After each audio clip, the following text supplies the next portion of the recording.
আসসালামু আলাইকুম। সবাই কেমন আছেন? আশা করি যে যেখানে আছেন ভালো আছেন, সুস্থ আছেন। আলহামদুলিল্লাহ, আল্লাহর অশেষ রহমতে আমরাও ভালো আছি। তো প্রতিদিনের মতো চলে আসলাম একটা নতুন ভিডিও নিয়ে।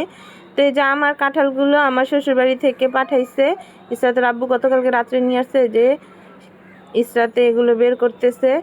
ওদিকে আজকে রুটি বানানো হয় নাই, তো সকালবেলা আজকে পেঁজু ভাজবো, কারণ গতকালকে অনেক ভাত ছিল, ভাতগুলোতে পানি দিয়ে রাখছে। তো এই কারণে মাকে বলছিলাম যে সকালবেলা পেঁজু দিয়ে পান্তা ভাত খাবো, থাক কালকে রুটি বানায়ও না। তো যে রুটি বানায় না, তো আমি এখন পেঁজুগুলো ভেজে নিব। তো কড়াইটা দিয়ে দিচ্ছি, তো এখন তেলটা দিয়ে দিব। তেলটা গরম হলে তাহলে ডালটা দিয়ে দিব। তো পেঁয়াজগুলো আমি একটু পাতলা পাতলা করে ভাজবো, যেহেতু ভাত দিয়ে খাবো, গন্ধ যেন না হয়। এই কারণে পাতলা করে ভাজলে তাহলে পুরোটা ডালটা ভাজা হবে, না হলে ডাল ভিতরে কাঁচা থেকে যাবে, তো গন্ধ আসবে, ভাত দিয়ে খাওয়া যাবে না। তো আমি পাতলা পাতলা করে ভেজে নিতেছি। খাবো হচ্ছে আমি, শিরিন আর আম্মু। আর সবাই কাজে চলে গেছে আজকে না খেয়েই, কারণ তারা তো আর ভাত খাবে না সকালবেলা, তারা আজকে বাহিরে নাস্তা করবে। আব্বু, তারপরে আমার ভাই, আর হচ্ছে ইসরাতের আব্বু। তো আমরা এখন এগুলো ভেজে তারপরে ভাত খাবো। আম্মু ওদিকে বাজারে চলে গেছে, আম্মুর জন্য রেখে দিব, কারণ সকাল 9:30 বেজে গেছে। তো আমার ভাজা হয়ে গেছে, এখন আমি কটা শুকনো মরিচ ভেজে নিব, কারণ শুকনো মরিচ ছাড়া পেঁজু দিয়ে ভাত খেতে মজা লাগে না, এই কারণে। তো আমি যে শুকনো মরিচ নিচ্ছি 5 পিস, আমরা 3 জনের জন্য। এই যে 5 পিস শুকনো মরিচ নিচ্ছি। আমার ভাজা শেষ, এই যে আমার ভাত রেডি। তো আমি কয়টা পেঁয়াজও কুচি কুচি করে কেটে নিচ্ছি, এখন আমি ভাতটা খেয়ে নিব। পেঁয়াজু নিচ্ছি 2 পিস, আর হচ্ছে শুকনো মরিচ নিব।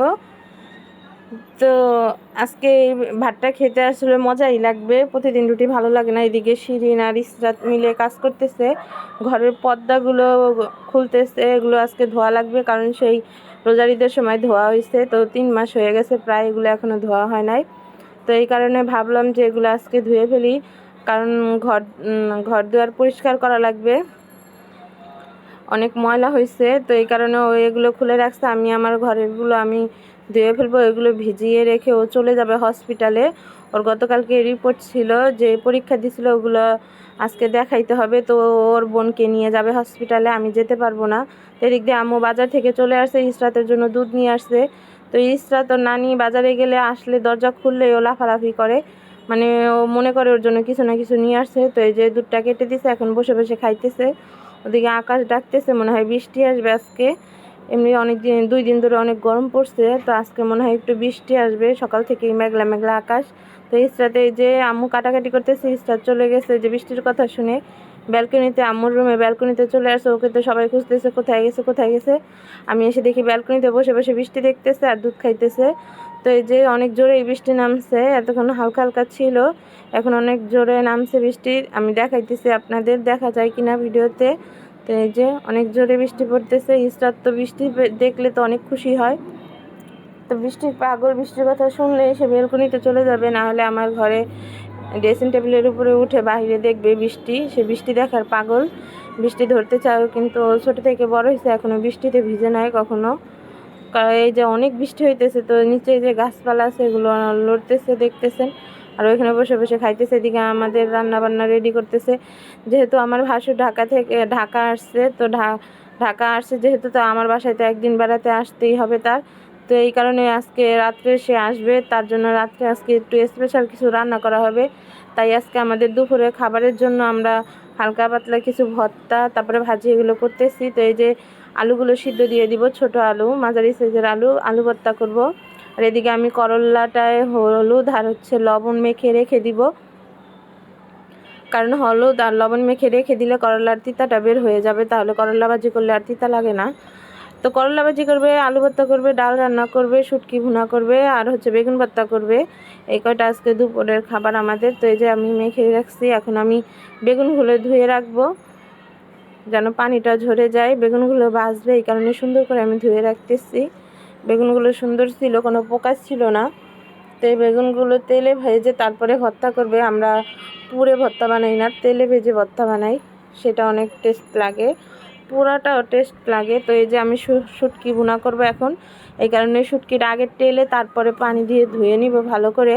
তো এখন আমি শুটকিটা টেলে নিতেছি। এটা হচ্ছে লইট্টা শুটকি বলে আমাদের দেশের ভাষায়, আপনাদের ভাষায় কি বলে জানাবেন। তো এই যে শুটকিটা ভালো মতো টেলে নিতেছি, হালকা ভাজা দিব যেন উপরে ময়লাটা উঠে আসে ধুইলে, এই কারণে ভেজে নিতেছি, যে গন্ধটা থাকছে গন্ধটা যেন না থাকে এই কারণে। তো ভাজা শেষ, এখন আমি ধুয়ে নিব। প্রথমে নর্মাল পানি দিয়ে ধুবো, তারপরে একটু হালকা গরম পানি দিয়ে দেবো, যে দেখেন কি পরিমাণ ময়লা বেরোইতেছে এগুলো। তো এখন একটু গরম পানি দিয়ে নিব, গরম পানি দিয়ে ধুয়ে নিব, তাহলে আর গন্ধটা আর ময়লাটা থাকবে না। দেখেন সাদা সাদা ময়লা বেরোইতেছে এটার গায়ে থেকে, কারণ মাছের একটা আঁশ থাকে। তো আঁশটা এই যে বের করে সুন্দর করে ধুয়ে নিছি। আর এখন আমি একটু ধুয়ে নিব নর্মাল পানি দিয়ে, 3বার তো ধোয়াই লাগে, না ধুলে হয় না। তো এখন আমার ধোয়া শেষ, এখন আমি এটা বসাবো। তো এই যে দেখেন একদম সাদা হয়ে গেছে। তো এই যে কড়াইটা দিয়ে দিচ্ছি, এখন দিয়ে দিব তেল, তারপরে দিয়ে দিব হচ্ছে রসুনটা আগে ভেজে নিব হালকা। এই শুটকিতে কিন্তু রসুনটা একটু বেশি দিতে হয়, রসুনটা বেশি দিলে শুটকিটা মজা লাগে। তো এই যে দিয়ে দিচ্ছি রসুনটা হালকা ভেজে নিব, তারপরে পেঁয়াজ দিয়ে দিব।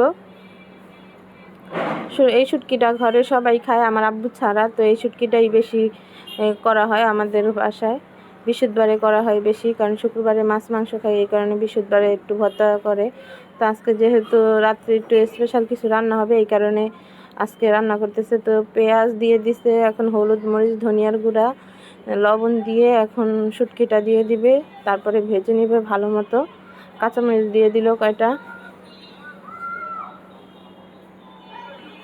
তো এই যে ভেজে নিতেছে ভালো মতো, এখন আম্মু আসছে, আম্মু রান্না করতেছে আর আমি ভিডিও করতেছি। তো এই যে ভাজতেছে, এখন আলুটা দিয়ে দিবে, আলুটা দিয়ে ভালো মতো মেখে নিবে, কোনো পানি দেওয়া হবে না, এইভাবেই হয়ে যাবে। তাহলে ভাজা ভাজা হবে এই শুটকিটা, খেতে ভাত দিয়ে গরম ভাত দিয়ে মজা লাগে লেবু দিয়ে। তো এখন ঢেকে দিবে, এখন ঢেকে দিয়ে তারপরে হচ্ছে টমেটো কেটে রাখছে, টমেটো দিয়ে দিবে, তাহলে নামানো হয়ে যাবে।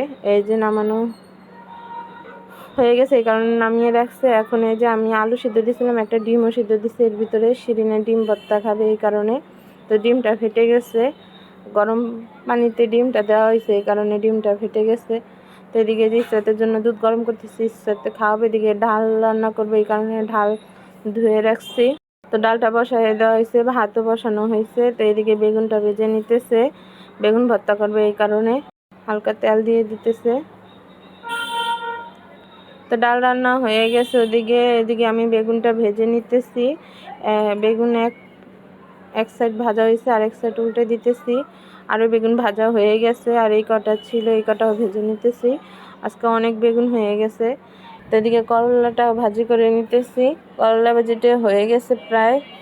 তো এই যে গরম ভাত, শুটকি, করলা ভাজি, এগুলো ইসরাতের আব্বুর জন্য রাখা হয়েছে। এই যে বেগুন ভর্তা, আলু ভর্তা, ডাল। তো কাচ্চি বিরিয়ানি রান্না করবে এই কারণে এই যে বাসমতি চাল কিনে আনছে আমার ভাই 1 কেজি। তো এইখানে চালটা আমি আগে ধুয়ে রেখে দিব, আধা ঘন্টার জন্য ধুয়ে নিচ্ছি, এখন আধা ঘন্টার জন্য রেখে দিব। এদিকে আমি আলু বড় বড় কেটে এটার ভিতরে হলুদ এবং হালকা পরিমাণে মরিচ আর লবণ দিয়ে ভেজে নিব, আগে পেরেস্তা ভেজে নিছিলাম। তো এই যে আমি দিয়ে দিতেছি আলুগুলো, হালকা ভাজবো, পুরো ভাজবো না, যেন লাল লাল হয়ে আসে উপর দিয়ে, ভাজা ভাজা করব। তো আমি দিয়ে দিচ্ছি সবগুলো আলু। এদিকে আম্মু দুধ গুলাইতেছে, দুধ লাগবে। হ্যাঁ, তো এই জন্য এই যে 2 প্যাকেট দুধ গুলাই নিতেছে পানিতে, গরম পানিতে, হালকা গরম। তো 2 প্যাকেট দুধ গোলায় এটার ভিতরে ঘি দিয়ে দিবে, ঘি দিয়ে এটা রেখে দিবে। তো ওদিকে ম্যাগনেট করে রেখে দেওয়া হয়েছিল মাংস, তো ওই ভিডিওটা করা হয় না। ওইখানে কাচ্চির মশলা, তারপরে এমনি অনেক পদের মশলা, আদা রসুন বাদাম বাটা এগুলো দিয়ে মাংসটা ম্যাগনেট করে রেখে দিছিলাম।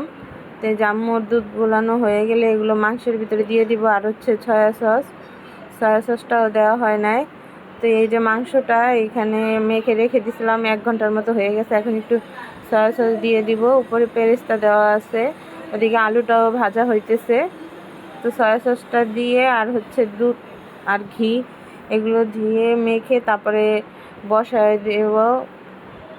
তো এই যে আমার আলুটা ভাজা হয়ে গেছে প্রায়, হালকা উপর দিয়ে লাল লাল হয়ে গেছে। এখন আমি আলুটা উঠিয়ে নিব, আলুটা ঠান্ডা হলে তারপরে আমি মাংসের ভিতরে দিয়ে দিব। তো এটা আমরা কখনো রান্না করি না কাচ্চি বিরিয়ানি, তো আজকে আমরা ইউটিউব দেখে দেখে রান্না করতেছি। এদিকে পোলাও না বাসমতি চালের জন্য পানিটা ফুটিয়ে নিছি, মশলা দিছি অনেক, এলাচ, দারচিনি, তেজপাতা। এখন একটু তেল দিয়ে দিলাম, তারপরে একটু লেবু দেওয়া লাগবে, লেবু দিলে নাকি একটু ঝরঝরা হয় চালটা। তো চালটা ভিজিয়ে রাখছি, আধা ঘন্টার মতো হয়ে গেছে। তো পানিটা যেহেতু ফুটে উঠছে, এখন পানির ভিতরে এখন একটু লবণটা দিয়ে দিব। লবণের পরিমাণটা একটু বেশি দেওয়া লাগবে, কারণ যেহেতু পানিটা ছেঁকে ফেলে দিব, এই কারণে লবণটা একটু বেশি দিয়ে নিচ্ছি, পরিমাণের তুলনায় একটু বেশি। এখন লবণটা গলে গেলে এখন চালটা দিয়ে দিব। চালটা ভিজে গেছে প্রায় ভালো মতোই। তো এখানে দিছি হচ্ছে এলাচ, দারচিনি, তারপরে হচ্ছে লবঙ্গ, তেজপাতা, লবণ, তেল, আর হচ্ছে লেবু। তো এদিকে মাংসটা মেখে নিতেছি। তো ওই যে দুধটা গুলাইছিল, দুধটা, সয়া সস আর হচ্ছে ঘি দিয়ে আবার ম্যাগনেট করা মাংসটা ভালো মতো মেখে তারপরে রেখে দিব আধা ঘন্টার জন্য। তাই অলরেডি 1 ঘন্টার জন্য রেখে দিছিলাম। তো এখন আবার আধা ঘন্টার জন্য রেখে দিব। চালটা যতক্ষণ হতে লাগে এখন আলুটা দিয়ে দিব। আলুটা উপরে এইভাবে দিয়ে দিতে হয়। তো আমরা কিন্তু ইউটিউব দেখে রান্না করতেছি, আমাদের রান্না দেখে কেউ ভুল বুঝবেন না। আমরা যেহেতু কখনো রান্না করি নাই, প্রথম রান্না করতেছি কাচ্চি বিরিয়ানি। তো এখন আলুটা দিয়ে দিছি সুন্দর করে, এখন আলু বাকারা দিয়ে দিতেছি। ভিডিওতে আরও অনেক কিছু দেয়, আমরা তো দেই নাই। তো ওদিকে পানিটা আবার ফুটে এসে এখন চালটা দিয়ে দিতেছি। চালটা আধা সিদ্ধ করে তারপর নামিয়ে ফেলবো, মানে 10 থেকে 15 মিনিটের মতো রান্না করব। যখন আধা সিদ্ধ হয়ে যাবে, এই যে আধা সিদ্ধ হয়ে গেছে প্রায় চালটা, এখন চালটা নামিয়ে নিব। বেশি সিদ্ধ হয়ে গেলে তাহলে একটার সাথে একটা লেগে যাবে, তাহলে কাচ্চি বিরিয়ানি হবে না, এই কারণে এখন নামিয়ে নিছি। এখন সেকে নিব পানিটা ভালো মতো, সেকে নিলে তাহলে পানিটা থাকবে না। 10 মিনিটের জন্য রেখে দিব। এখন পানিটা যেন একদম ভালোভাবে ঝরে যায়। এখন মাংসের ভিতরে দিয়ে দিতেছি, পানি ঝরানো হয়ে গেছে। তো সুন্দরভাবে এখন সমানভাবে দিয়ে দিব। পাতিলটা একটু ছোট হয়ে গেছে, আর একটু বড় পাতিল হলে ভালো হইতো, বুঝতে পারি নাই। এই কারণে যেহেতু আগে মাংসটা ম্যাগনেট করা ছিল, আবার চুলায় দিয়ে দিছে, এই কারণে এখন আর কিছু করার নাই। এখন আর এটা নামানো যাবে না অন্য পাতিলে। তো একটু দুধ আর ঘি রেখে দিছিল, ওইটা উপর দিয়ে দিছি। এখন পেরেস্তাটা উপর দিয়ে দিব, পেঁয়াজের পেরেস্তা দিয়ে এখন ঢেকে রেখে দিব 1 ঘন্টার জন্য। 1 ঘন্টার মতো 1000 পাওয়ারে দিয়ে রেখে দিব, তারপরে নামিয়ে নিব, না হলে নিচে পোড়া লেগে যেতে পারে। যে আমাদের হয়ে গেছে, দেখি কেমন হয়েছে। প্রথম রান্না করছি, আলহামদুলিল্লাহ যেমন হয়েছে ভালো হয়েছে, সবাই খেতে পারছে, এটাই বেশি।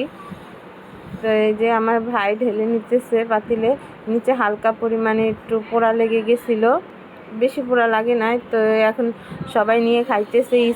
এখন ইসরা তো একটা বাটি নিয়ে আসছে, তো তাকে দিতে বলতেছে যে দিচ্ছি একটু গরম, এই কারণে সে ঘুরতেছে, ফ্যানের বাতাসে দিতেছে। তো ভিডিওটা এই পর্যন্তই ছিল। ভিডিওতে কোনো ভুল ত্রুটি হলে ক্ষমার দৃষ্টিতে দেখবেন। সবাই আমাদের জন্য দোয়া করবেন। ভিডিওটা এই পর্যন্তই। আসসালামু আলাইকুম।